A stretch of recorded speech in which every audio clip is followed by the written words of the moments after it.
ایک دن جنگل کے قدیم راستے پر ایک شیر اور ایک بکری ایک دوسرے سے ملاقات ہوئی۔ شیر اپنے قدرتی جذبات سے متاثر ہوا اور بکری کے پاس جا کر اس نے کہا، تم بہت خوبصورت ہو۔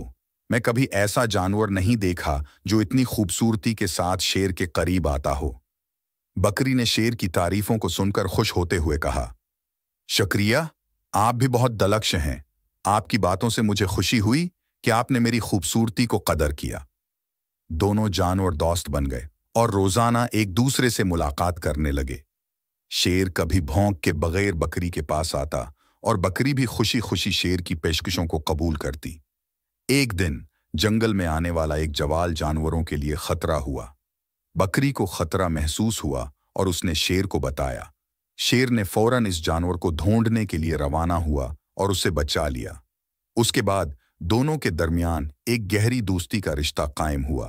شیر نے بکری کو ہر قسم کی خطرات سے بچانے کا وعدہ کیا اور بکری نے بھی شیر کے لیے ہر صورت میں اس کا ساتھ دینے کا اعلان کیا۔